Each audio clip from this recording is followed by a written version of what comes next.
Дорогие друзья, добрый день! Меня зовут Екатерина Светицкая. Я куратор выставки «История Москвы для детей и взрослых», и я рада приветствовать вас в Музее Москвы, одном из самых старых музеев нашей столицы. Основан он был в 1896 году. А начнем наш разговор о жизни людей на территории Москвы и Московской области мы с самого древнего прошлого. Первые люди на территории Московского края появляются 27 тысяч лет назад, в эпоху, которую мы называем палеолитом, от греческих слов «палаес» – древний, литос – камень, то есть в раннем каменном веке. И самые уникальные, самые редкие находки этого периода – это, конечно же, костные останки различных животных и орудия труда и оружие древнего человека, сделанные из кремня. Перед вами огромный кусок кремня, нуклеус, от которого откалывались более мелкие фрагменты для того, чтобы сделать из них различные орудия труда. Если в эпоху палеолита люди, жившие на наших территориях, занимались охотой в условиях сходных с тем, что у нас сейчас происходит в нашей тундре, то 10 тысяч лет назад эпоха палеолита сменяется мезолитом, средним каменным веком. Ледник отступает, погода, климат улучшается, и люди начинают заниматься охотой, более привычной для нас, охотой с луком и стрелами на мелкого промыслового зверя и водоплавающую птицу. И в нашей коллекции есть совершенно уникальные наконечники стрел и дротики для такой охоты. Каменный век – самый длительный период в истории человечества, и завершается он неолитом, новым каменным веком. Именно в неолите люди, которые жили на наших территориях, стали делать керамику, то есть изготавливать сосуды из обожженной глины. И обратите внимание, на этих сосудах, у этих сосудов нету плоского дна. Почему? Потому что вкапывались они в угли костра. Столы древнему человеку были, вероятно, не нужны. Одним из самых уникальных экспонатов этого времени в нашей коллекции являются каменные топоры с великолепно сохранившимися подлинными деревянными муфтами и рукоятями. Произошло это благодаря тому, что стоянка Ваймежная, на которой были найдены эти топоры, полностью ушла под торф с течением времени, и вот эта торфяная прослойка предотвратила гниение и исчезновение органики, органических деревянных муфт и кольев запруды, с помощью которой древние люди ловили рыбу. Следующий период, который идет за каменным веком, мы называем веком бронзовым. Почему? Потому что именно в этот период, для наших территорий это 3-2 тысячелетие до нашей эры, люди научились обрабатывать свой первый металл, это медь, и делать различные сплавы из меди. Вот эти небольшие предметы, практически все, что есть в нашей коллекции из металлических бронзовых вещей, сохранившихся с того времени. Уникальный, прекрасный небольшой кинжал, возможно, даже ритуальный, и браслеты, бусы, и крошечный крючочек для рыбной ловли. Еще этот период характерен тем, что по всей территории Евразии начинаются очень серьезные миграционные процессы, и люди перемещаются, естественно, вступают в какие-то конфликты, начинаются войны. И вот эти каменные сверленые боевые топоры также рассказывают нам о происходивших тогда столкновениях, потому что очень часто археологи находят их в погребениях мужских. Оружие клали всегда воину в его погребение для того, чтобы, когда он уйдет в мир предков, ему было там тоже чем сражаться. Следующий металл, который покорился человечеству, это железо. И эпоха раннего железного века на нашей территории – это первое тысячелетие до нашей эры. Начинается она где-то приблизительно с 8-9 веков до нашей эры.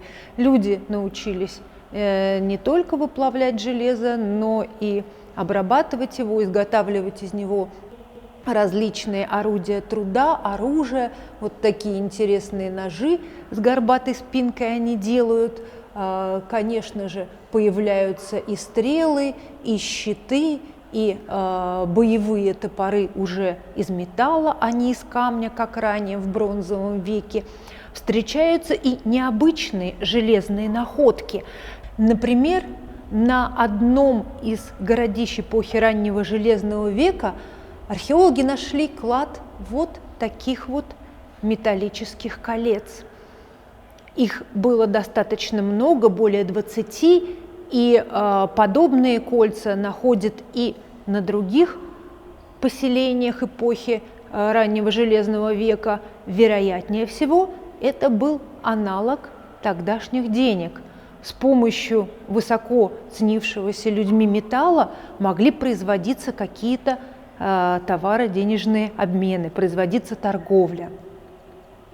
Не только искусными кузнецами было наше население этого времени, а называем мы их дьяковцами по первому их укрепленному поселению, Дьякову городищу, которое было найдено там, где сейчас располагается наш парк Коломенское. И вот на Дьяковом городище было найдено достаточно много предметов различных, и керамика, искусными гончарами были тогда наши дьяковцы, и большое количество предметов, сделанных из кости. Дело в том, что металл все-таки ценился, и они старались, если можно, экономить железо и делать, например, не боевые, а охотничьи стрелы из кости. Люди, жившие в московском регионе в эпоху раннего железного века, наши дьяковцы,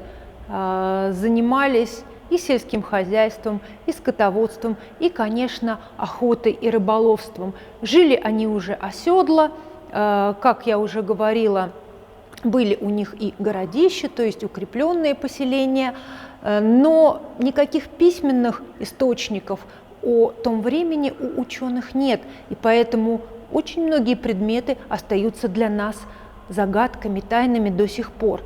Например, вот эти глиняные экспонаты мы называем грузиками дикого типа. Почему грузиками? Первая версия, когда их начали находить, была, что это грузило для ткацкого стана, но существует еще и множество других версий, вариантов, для чего бы могли использоваться эти достаточно странные формы предметы. Мне, например, очень нравится версия, что это детальки от детской игрушки, от такой небольшой елочки. Мы не знаем точно, кем были по своей этнической принадлежности наши дьяковцы. Вероятнее всего, это были финно-угорские и балтские народы.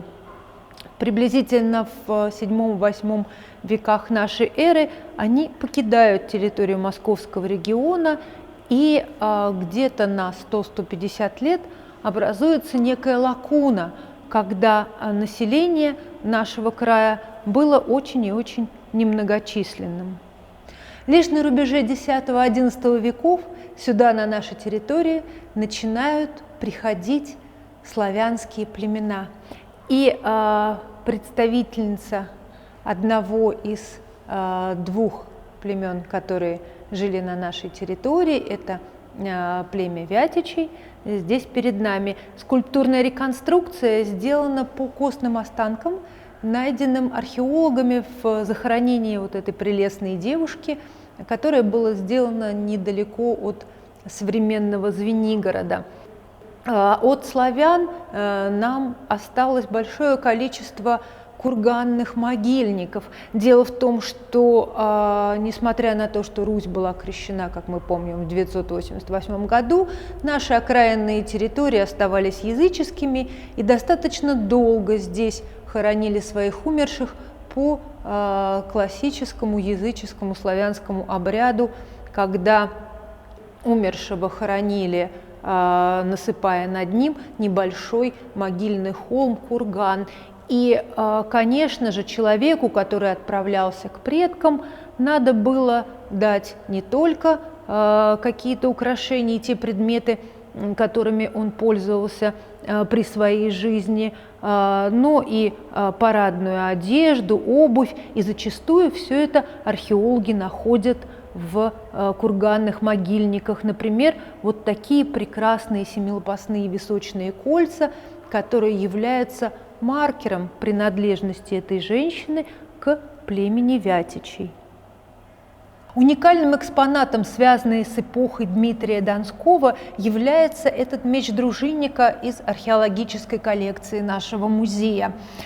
Все мы знаем, что в 1380 году Донской побеждает на Куликовом поле, 1382 год, трагический год для истории Москвы, знаменитое Тохтамышево нашествие, когда Тохтамыш сжигает всю нашу столицу в отместку за те военные победы, которые русскими были одержаны ранее. В 2004 году, после другого трагического пожара здания Манежа на Манежной площади, археологи получили возможность проводить археологические раскопки под Манежем, и был в тайнике в небольшом найден этот меч. Скорее всего, человек, принявший его из рук защитника Москвы, спрятал его, закопал, и слой пожара, слой угля и пепла покрыл вот этот небольшой средневековый тайник.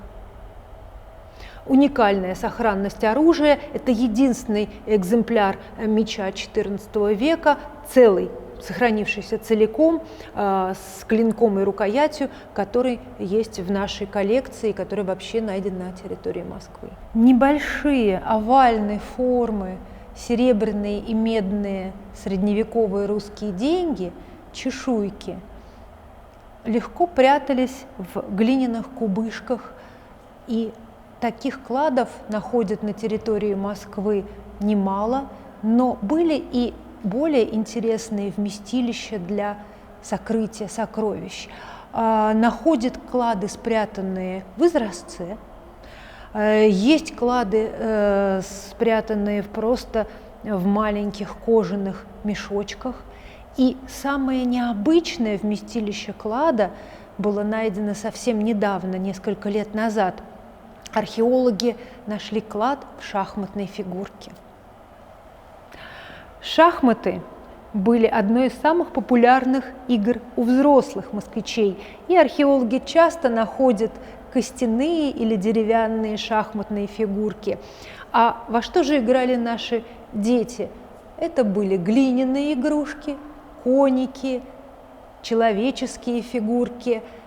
Игра в бабки была очень популярна не только среди детей, но и среди взрослых. Существовал аналог игры в хоккей с мячом. Кожаный мяч набивался шерстью и гонялся палкой по полю. Было даже катание на коньках. Вот из такой кости, полированной кости, делался самый примитивный конек. В кости просверливались отверстия, она привязывалась к обуви, и можно было на ней кататься по льду реки или озера. Где же можно было купить игрушки? Конечно же, на главном московском торгу, рядом с Кремлевской стеной. В XIV веке у нас появляется и огнестрельное оружие, не только холодное. Это и пушки, и пищали. Вот такое огнестрельное оружие, которым стреляли со стены города. Это большая пищаль, она называется затинной или затынной, и использовали вот такие небольшие ядрышки для стрельбы из подобной пищали. Разнообразен был и доспех, которым защищали себя наши воины. Ну, классической всегда оставалась, конечно же, кольчуга и различные формы шлемы с кольчужной сеткой. Разумеется, чем богаче был воин, тем лучше было его снаряжение и его защита от вражеских стрел или пуль. Активному археологическому изучению славянских курганных могильников в начале 60-х годов на территории Москвы мы обязаны тому, что именно в это время застраиваются нашими знаменитыми хрущобами районы, окраинные тогда районы Москвы, Фили, Чертаново, Давыдково, Черемушки. И из этих курганов, которые археологи тогда исследовали, на том месте, где эти районы возникли, происходит большое количество тех украшений, которые вы здесь у нас в витрине видите. Дело в том, что органические предметы, те же ткани или что-то деревянное, кожаное, сохраняется в курганах очень-очень плохо.